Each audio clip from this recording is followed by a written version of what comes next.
Deuxième exercice. Là encore un exercice très simple sur les complexes, mais il vous paraît souvent difficile parce que, notamment dans la question principale, c'est-à-dire la question 1b, vous n'utilisez pas la forme qui vous est donnée dans l'énoncé. Cette forme, elle permet de faire l'exercice facilement, mais si vous passez outre cette forme, forcément ça devient tout de suite plus compliqué. Puis la troisième question, elle peut être très simple. On vous demande de résoudre l'équation, et la question 1b, c'est de trouver une factorisation finalement de notre équation. À partir du moment où on a une factorisation, tout devient super simple. Et la dernière question, la question 2, elle se fait en une ligne. Alors, regardons la partie A.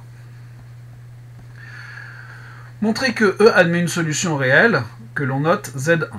Bon. Alors là, effectivement, il se trouve que Z1, c'est une racine évidente. C'est-à-dire que ici on va trouver Z1 égale 1, et c'est même la seule. Alors cela étant, la façon dont l'énoncé est donné, alors ceux qui m'ont essayé avec 1, vous avez les points, il n'y a pas de souci. Enfin, à partir du moment où les calculs sont correctement faits, que tout est correctement exposé, il n'y a pas de souci. Cela étant, là ce qui nous est donné comme idée, c'est effectivement de chercher une solution réelle. Donc ici, je cherche un réel, tel que mon équation est vérifiée, c'est-à-dire a au cube, plus, alors c'est moins, si je ne commence pas par mettre les bonnes valeurs, ça ne va pas marcher, plus 7 plus i a, moins 4, égale 0. Et donc là, je vais séparer partie réelle, partie imaginaire. Donc j'ai donc a cube, moins 4a carré, plus 7a, moins 4, plus i, facteur 2. Alors ici, je vais avoir du moins a carré, plus a, égale 0. C'est un complexe, il est nul si et seulement si sa partie réelle est nulle, et dans le même temps, sa partie imaginaire est nulle. Donc a cube, moins 4a carré, plus 7a, moins 4, égale 0, et moins a carré plus a, égale 0. Si et seulement si. Ici, vous avez a facteur de...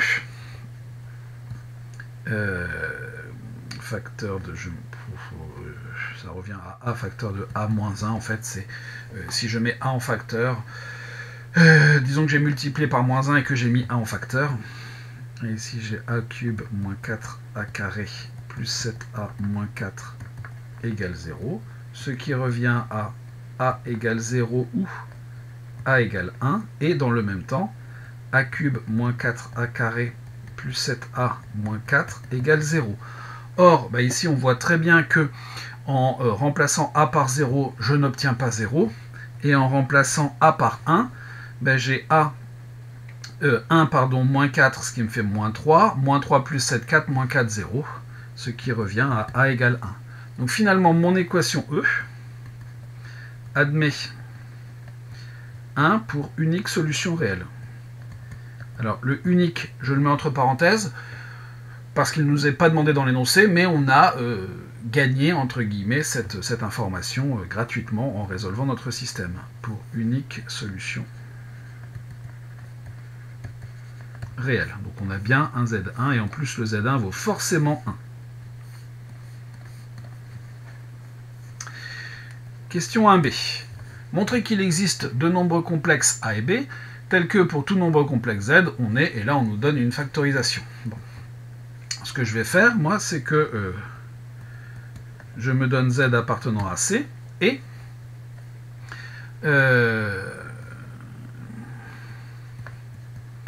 a et b, deux complexes.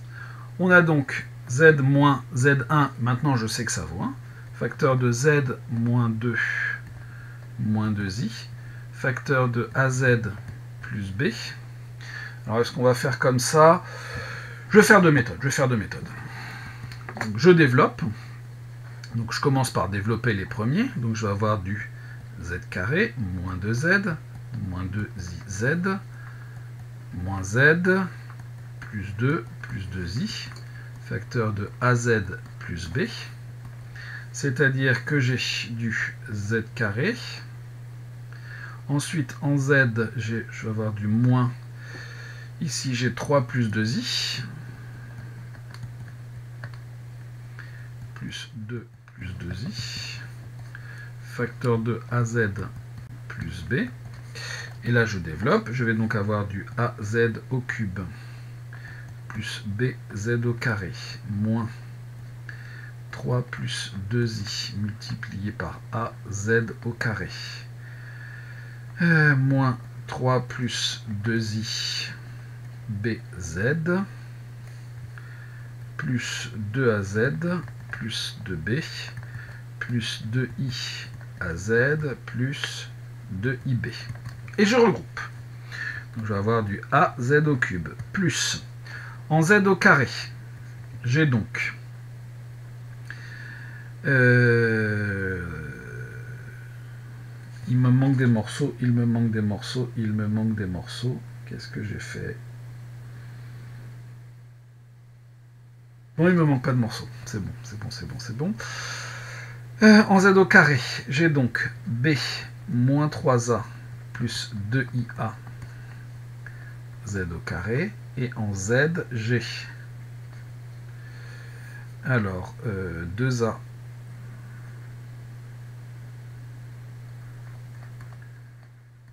plus 2IA moins 3B moins 2IB Z et plus ma constante, j'ai donc 2B plus 2IB.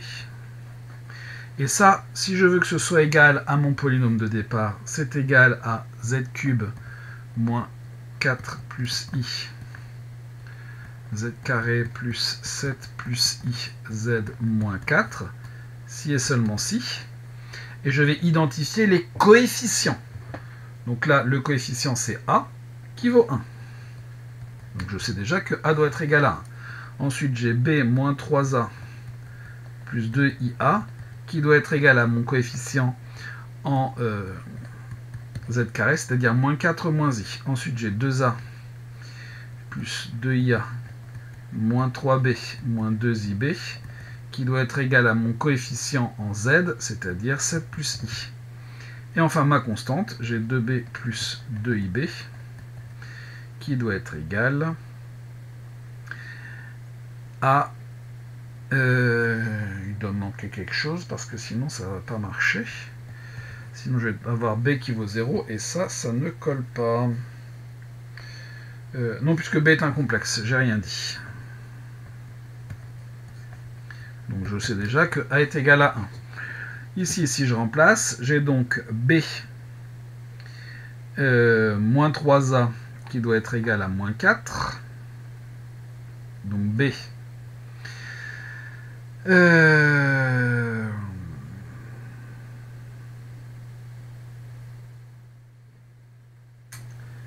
B plus 2I. Hop.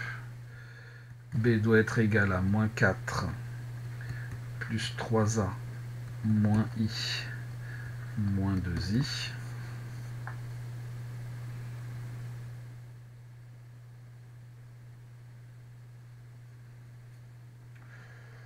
Alors, y aurait-il une erreur de signe quelque part? Possiblement. Possiblement, parce qu'ici c'est moins 2i.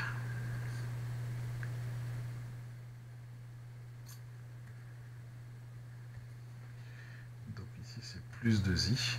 Donc moins 4 plus 3, c'est donc moins 1 plus i. Ça colle. Et ensuite, si je regarde mes deux autres équations, j'ai donc 2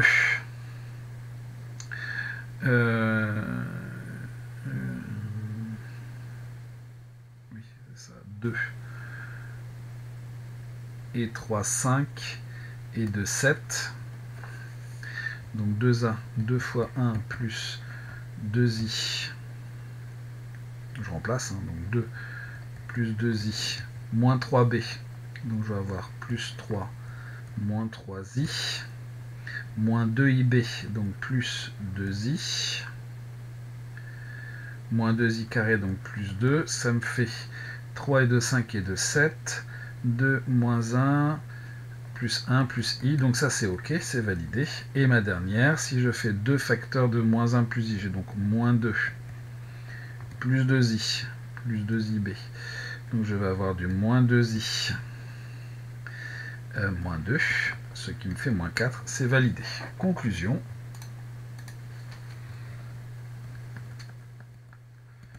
Conclusion, pour tout z appartenant à C, z cube moins 4 plus i z carré plus 7 plus i z moins 4, c'est z moins 1, z moins 2 moins 2i, z moins 1 plus i.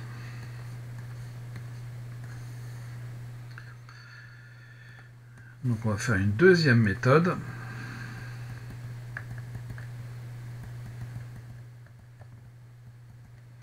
Mais une méthode là aussi qui va vite, hein, qui se sert de l'énoncé. Donc je sais que z-1 facteur de, alors soit z appartenant à C, z moins 2 moins 2i, je l'ai calculé donc je ne le recalcule pas. C'est ce qu'il y a ici, z carré moins 3 plus 2iz,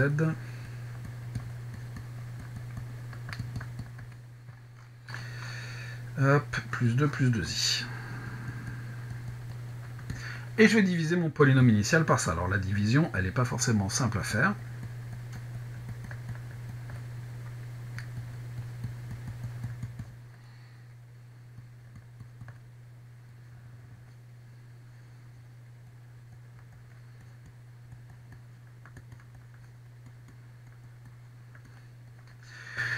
Évidemment, pour avoir du z cube, ici, il faut que je parte de z. Je vais donc avoir du z cube moins 3 plus 2i z carré plus 2 plus 2i z. Hop, hop, et je soustrais. Donc z cube moins z cube, il y en a plus, c'est fait exprès. Ensuite, des z carré, j'en ai moins 4 plus 3. Moins 4 plus 3, c'est-à-dire que j'en ai moins 1. Ici, j'ai moins i plus 2i, donc j'en ai moins 1 plus i, facteur de z carré. Ensuite, en z, j'en ai 7 moins 2, donc 5. I moins 2i, donc moins i. Z. Et donc, je vais ajouter moins 1 plus i. Donc, je vais avoir du moins 1 plus i z carré plus. Alors là, c'est là qu'il y a un petit peu une difficulté, parce qu'il va falloir faire le calcul de moins 1 plus i, facteur de moins 3 moins 2i. C'est-à-dire que l'on va avoir quoi? Eh bien, on va avoir ici du moins 3, du 3 plus 2i, moins 3i, moins 2i carré, donc plus 2, ce qui me fait du 5 moins i.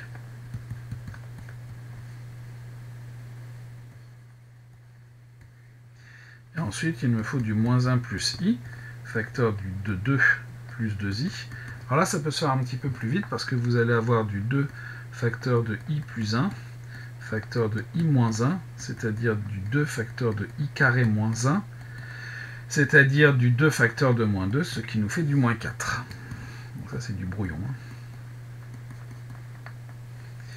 Hop, hop, hop, on soustrait, et il reste 0. Même conclusion. Pour tout z appartenant à C, mon polynôme de départ,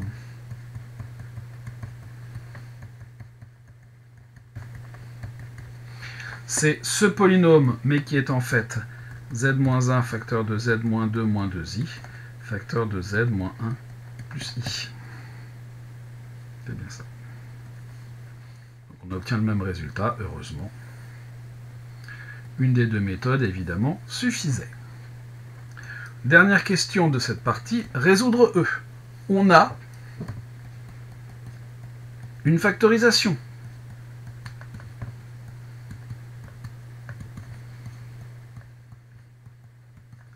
Voilà ce qu'on a obtenu. Première solution, z-1 égale 0, c'est 1. z-2 moins 2i égale 0, c'est 2 plus 2i. z-1 plus i égale 0, c'est 1 moins i. Et c'est terminé, il n'y avait rien d'autre à dire, ça se fait en une demi-ligne, à partir du moment où on utilise la factorisation. Question 3. Question 3, non, partie B. C'est une sorte de question 3 en fait, hein, j'aurais très bien pu faire. Continuez la suite. Représenter A, B et C. Bon, alors là, ça va être AC. Donc, dans un repère OUV. Le premier point, A d'affixe 1, il est là. Le point B d'affixe 2 plus 2i. Il est là. Le point C d'affixe 1 moins i. Il est là. Très bien. Ensuite, on nous parle de la nature du triangle OBC.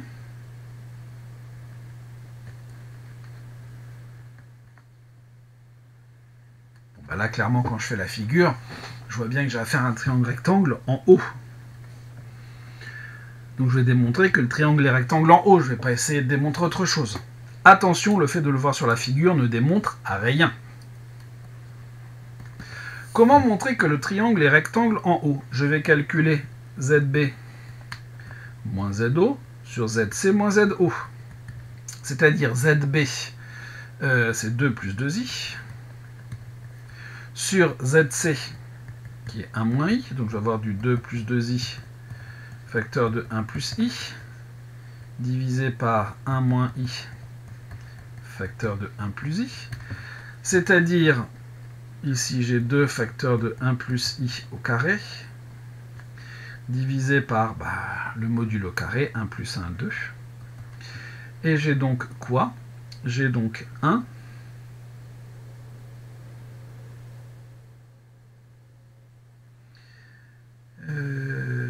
plus 2i moins 1, c'est-à-dire 2i. Or, 2i appartient à IR, c'est un imaginaire pur. Donc j'en déduis quoi? J'en déduis que les vecteurs OB et OC sont orthogonaux.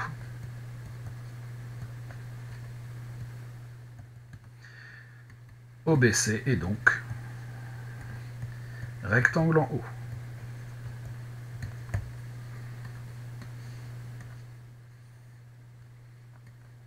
C'est plié pour cette question-là. Question B. Écrire les affixes des points B et C sous forme exponentielle. Bon, très bien. Module de ZB, c'est module de 2 plus 2i. C'est-à-dire, j'ai 2 et 2, 4. Donc racine de 8. J'ai 2 et 2, 4. 4, 2 au carré, 4 plus 2 au carré, 4, racine de 8. C'est-à-dire 2 racines de 2. Ensuite, qu'est-ce que j'ai? Eh bien, j'ai soit θ un argument de ZB, cosinus θ, c'est ma partie réelle divisée par mon module, c'est-à-dire 1 sur racine de 2. Je multiplie numérateur et dénominateur par racine de 2, c'est donc racine de 2 sur 2. Et j'ai sinus θ, qui est ma partie imaginaire. Je retrouve 1 sur racine de 2, c'est-à-dire racine de 2 sur 2. Et de ça, j'en déduis que θ est congru à pi sur 4, modulo de pi. Conclusion, ZB, c'est le module que je n'oublie pas, exponentiel de pi sur 4. Beaucoup d'entre vous ont oublié de réécrire le module. Module de ZC, c'est le module de 1 plus i, donc c'est 1 moins i, c'est-à-dire racine de 2. Ok. Je prends θ, un argument de ZC, j'ai donc cosinus θ qui est égal à la partie réelle sur le module, donc racine de 2 sur 2, le sinus θ qui est ma partie imaginaire sur le module, donc j'ai moins racine de 2 sur 2, et donc θ est congru à moins pi sur 4, modulo de pi. Conclusion, ZC, c'est mon module qui est ici racine de 2 exponentielle de moins i pi sur 4.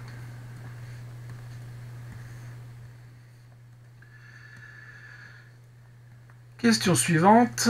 Que représente alors la droite OA pour le triangle OBC? La droite OA, c'est celle-là. Ici, là, cet angle-là, On le connaît.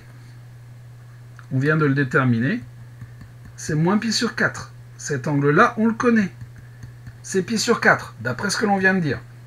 Donc la droite OA vient couper l'angle qui fait pi sur 2 en deux parties égales. C'est donc une bisectrice. Et non pas une médiane, une médiatrice, une hauteur, comme j'ai pu le lire un certain nombre de fois. D'après la question précédente, donc d'après la question 2b, l'angle entre OA et OC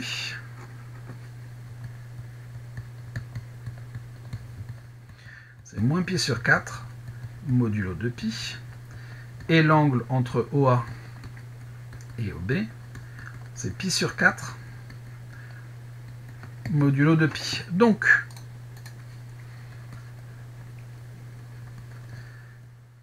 comme l'angle entre OC et OB c'est pi sur 2 d'après la première question, la droite OA coupe l'angle OCB en deux parties égales. OA est la bisectrice de l'angle OCB. C'est donc une des bisectrices du triangle.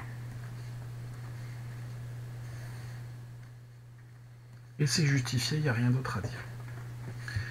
Question 3. Soit D le point d'affixe 3 plus I. On va placer notre point D. 1, 2, 3 plus I, il va être là. Si je... Bon, j'étais un peu généreux, je vais refaire un peu ma figure. Elle va plutôt être par ici, le point D. Je triche un peu, hein, mais...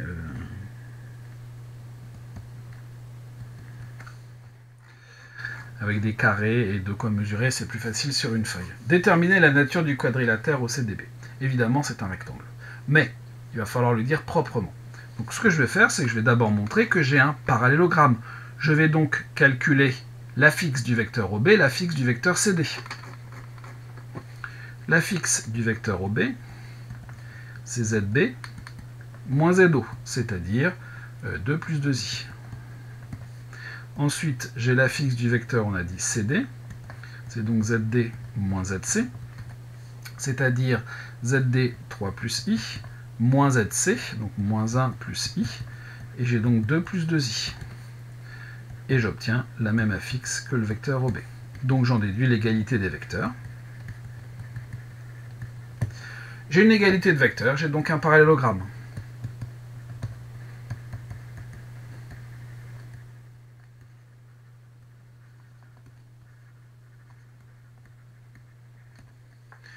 Voilà, ça c'est une première chose.